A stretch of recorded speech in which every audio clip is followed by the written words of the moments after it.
एक ज्योतिषाचार्य जी ने अपनी ज्योतिष निकाली कि हमारी मृत्यु किससे है, तो देखा जल में मगरमच्छ से। तो उन्होंने फटाफट खेती बेची, सब बेचा और रेगिस्तान वहां जाकर के मकान बना करके जहाँ जले नहीं तो मगरमच्छ क्या करेगा। अब वो इतने बड़े ज्योतिषाचार्य की उनका प्रकाश हुआ। उस समय राजा लोग, छोटे छोटे राज्य होते थे, तो वो राजा ने जब उनके पांडित्य और ज्योतिष को देखा तो वाह, तो उनको कुल पुरोहित बना लिया।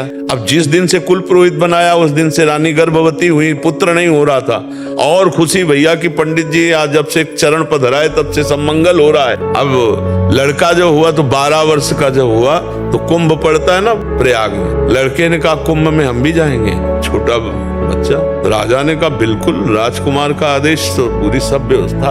और बोले कुलगुरु पहले हाथ उठा के बोले कि हम अपनी जमीन सब बेच के आए, इसीलिए कि हमारी मृत्यु है मगरमच्छ से, हम जल के पास नहीं जा सकते। तो उन्होंने कहा तुम चिंता मत करो, जमुना में इधर जाल, गंगा में इधर जाल, बीच का संगम छनवा देंगे, पर जाना तो पड़ेगा क्योंकि आप हमारे कुल पुरोहित हो। राजकुमार जाएगा तो अब उनके हृदय में हमारी जो मृत्यु है, देख लो कैसा फांस बांध रही है कि अब मैं बच नहीं सकता।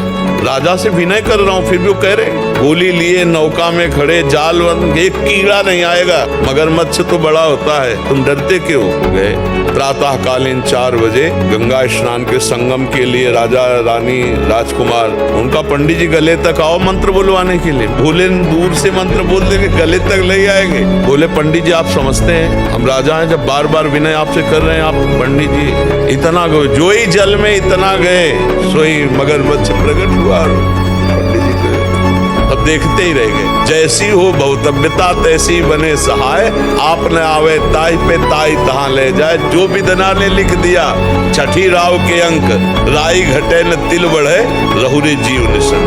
भोगना पड़ता है, इसलिए नाम जप करो, अभी मिटा दो भगवान के भजन से, अभी पाप कर्म को मिटा दो तो आगे बढ़िया मंगलमय हो जाएगा। मानव जीवन इसीलिए मिला। नाम संकीर्तनम यस्य सर्व पाप प्रणाशनम। भगवान का नाम कीर्तन सब पापों का नाश कर देता है।